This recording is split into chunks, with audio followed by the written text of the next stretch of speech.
Siguiendo con esto de cómo tratar con el viejo hombre, terminábamos recién en que nuestro enojo no debe durar mucho tiempo. No deis lugar al diablo, dice el versículo 27. ¿Sí? A veces nosotros con nuestras reacciones, con nuestras palabras, bueno, son muchas las maneras en que el ser humano puede darle lugar al diablo. No hay que darle lugar, no hay que dejar que él meta la cola en las relaciones, en la mente. A veces la mente trabaja muy rápido, y antes que dejar que te meta la duda, la insinuación, entonces cortar, cortar, no des lugar, no le des lugar. Dice, no hurten más, sino trabajen. Todas estas cosas van dándole duro al viejo hombre. El viejo hombre no se le puede dar el gusto. Ahora trabajo, yo necesito trabajar para sentirme digno, para saber que lo que como me lo he ganado con el sudor de mi frente. Ninguna palabra corrompida salga de vuestra boca. Habla de una manera de hablar diferente. El viejo hombre quiere que hablemos vulgaridades, quiere que hablemos mentiras, quiere que hablemos de rebeldía, de murmuración, de crítica, chisme, duda. Entonces, ninguna palabra de ese tipo tiene que salir de tus labios. Cambiar tu manera de hablar. No contristéis al Espíritu Santo de Dios. Entonces, ¿cómo tratamos al hombre de viejo? No entristecer. Contristar es entristecer. No entristezcas al Espíritu Santo. Y no entristezcas al Espíritu Santo. ¿Y cómo se puede entristecer al Espíritu Santo? Bueno, el Espíritu Santo vive en mí, vive en vos. Cuando aceptaste a Jesús, el Espíritu Santo hizo morada en tu vida. Entonces yo lo entristezco cuando lo ignoro, porque el Espíritu Santo me guía, dice andar en el Espíritu.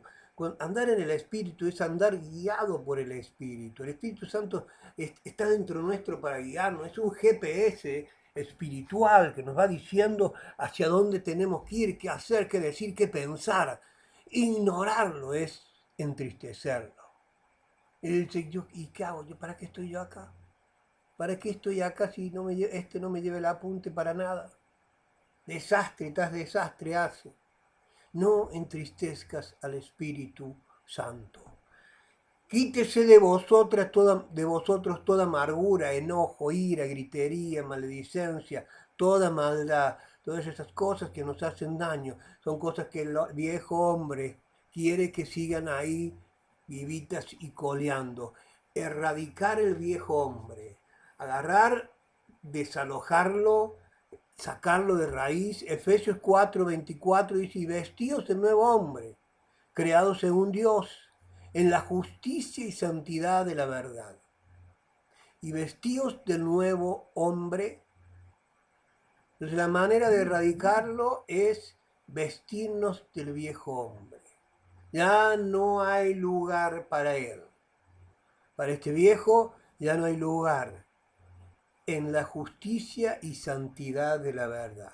No podemos hacer alianzas ni concesiones con el hombre viejo, pues no hay nada bueno en él. Romanos 6:6 dice, sabiendo esto, que nuestro viejo hombre fue crucificado juntamente con él, o sea, con Cristo, para que el cuerpo del pecado sea destruido, a fin de que no sirvamos más al pecado.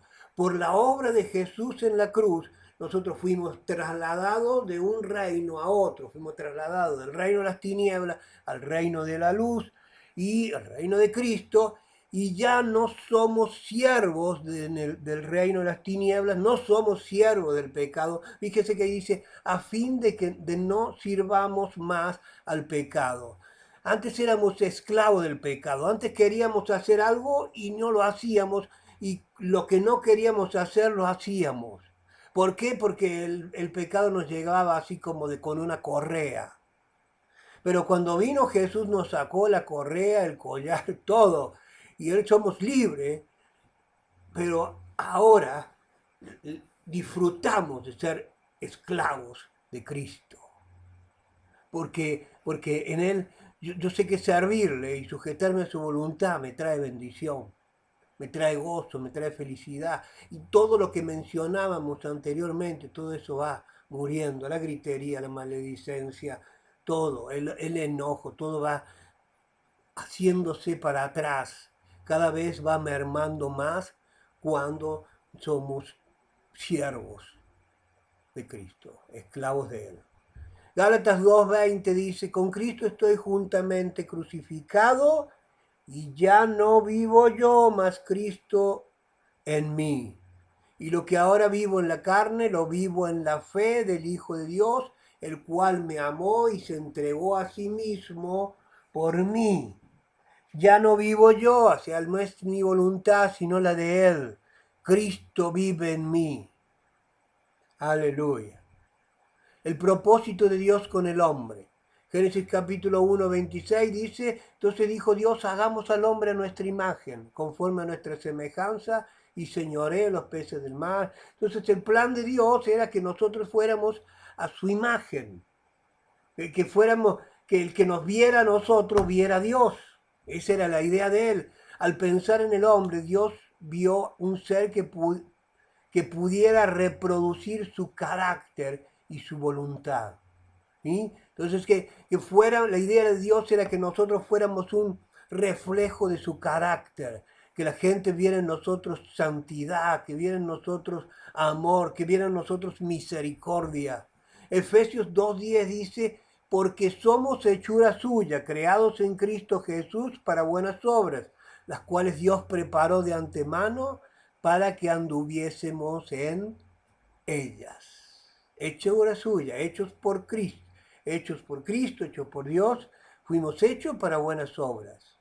Dios preparó un camino de acciones que nosotros teníamos y tenemos que seguir, según de Corintios 5:21, muchos versículos, para que no quede duda cuál es el propósito de Dios. Al que no conoció pecado, por nosotros lo hizo pecado, para que nosotros fuésemos justicia de Dios en él. Para que nosotros fuésemos justicia de Dios en él. Fíjese que todo el tema del pecado, toda la paga del pecado fue sobre Jesús. Todo eso sucedió en la cruz, para que nosotros andemos en buenas obras, para que nosotros seamos justicia de Dios, para que nosotros señoriemos. Todo eso sucedió en la cruz. Vistámonos del hombre nuevo. Efesios 2:4-5 dice, pero Dios, que es rico en misericordia por su gran amor con que nos amó, aun estando nosotros muertos en pecados, nos dio vida juntamente con Cristo. Por gracia sois salvos.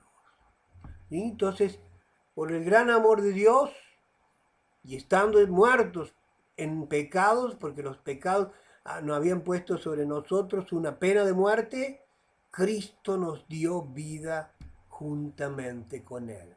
Según de Corintios 5:17 dice que somos nueva criatura, que las cosas viejas pasaron y que todas son hechas nuevas. Somos engendrados de Dios. Juan 1:2 también, 12-13. El 12 nos cuenta de que mas a todos los que le recibieron, a los que creen en su nombre, dio potestad de ser hechos hijos de Dios. A los que viene, ahí está el versículo 13, lo recuerdo parcialmente, pero lo podés buscar en la Biblia. Tiene muchos versículos, que algunos no lo leemos, pero tiene la idea y es el propósito de que los leas, que los busques en casa, que te los aprendes, que te los marques en la Biblia. Dios le da espíritu de sabiduría, revelación y conocimiento. Eso está en Efesios 1:17. La renovación del entendimiento, dice Romanos 12:2. Dice que por medio de la palabra nosotros debemos renovar nuestro entendimiento, nuestra manera de pensar. Si nosotros cambiamos nuestra manera de pensar, cambia nuestra manera de pensar. Y cambia la manera de vivir, perdón. Si cambiamos la manera de pensar, cambia la manera de vivir. ¿Y cómo cambiamos la manera de pensar con la palabra?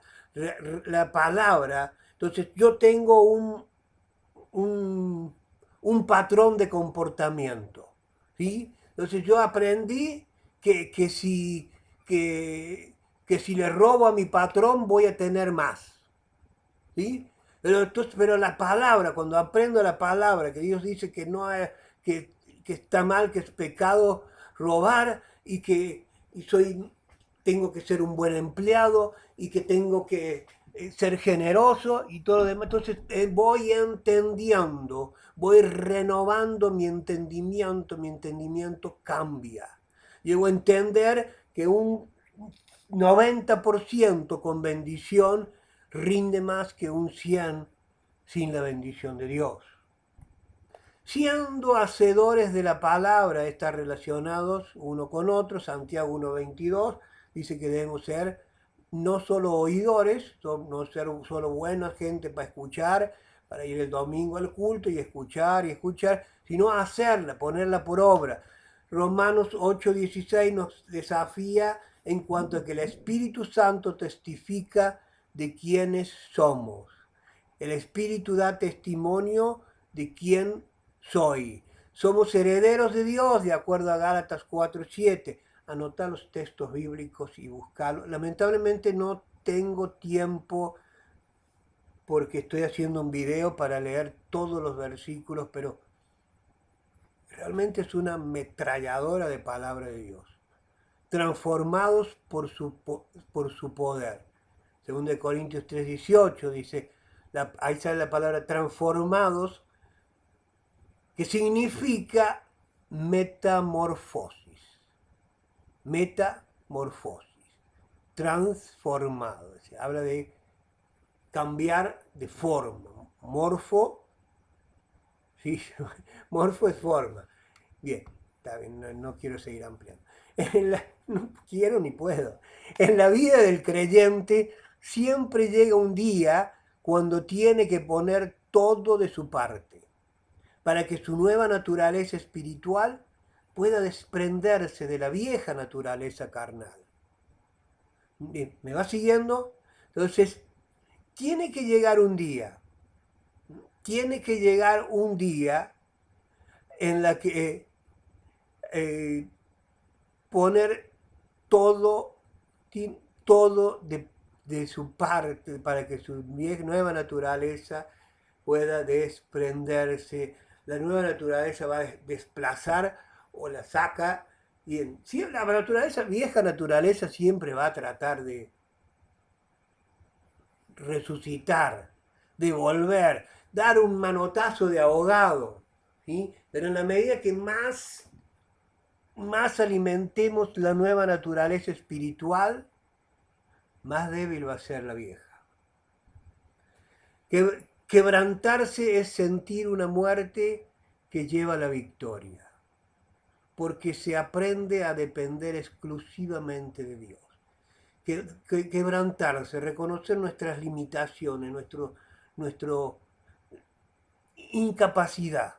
¿Sí? Somos capaces para muchas cosas, pero hay cosas en las que tenemos que reconocer que Dios es el que lo puede hacer y nosotros somos limitados. Entonces Dios te espera que te quebrantes y eso te da la victoria, porque se aprende a depender exclusivamente de Dios y a admitir que los beneficios que recibamos no serán por nuestra propia capacidad, sino porque a Él le ha placido. Entonces, cuando sos bendecido, no decís, lo que pasa es que yo soy bueno para esto, yo soy un experto. No, no. Entonces, cuando Dios te bendice, decís, es bendición de Dios. Dios me ha bendecido. Podemos ser más que vencedores en la tentación. Dios nos da la salida. 1 Corintios 10:13 dice eso, de que cuando somos tentados nos da juntamente con la tentación la salida para poder soportar. Entonces esa es la manera en que podemos ser más que vencedores. Tenemos que guardar en el corazón la palabra de Dios. Salmo 119, 11. Lee los textos bíblicos, por favor. Guardar en el corazón la palabra de Dios. Velar en oración. Mateo 26, 41. Velar para ser vencedores. Sabes que poder vencer la tentación. Guardar en el corazón la palabra. Orar, palabra, oración y fe. Lo primero tiene que ver con fe. Creer que si estás tentado, también tenés la salida. Después palabra, después oración y luego someterse a Dios y resistir al diablo. Y él va a huir. Así que el Señor nos dé sabiduría, que podamos aplicar las enseñanzas de esta lección a nuestras vidas y nos va a permitir ser victoriosos, vencedores y más que vencedores. Que Dios te bendiga, nos encontramos en otra lección de esto que es Pastoreados en su amor.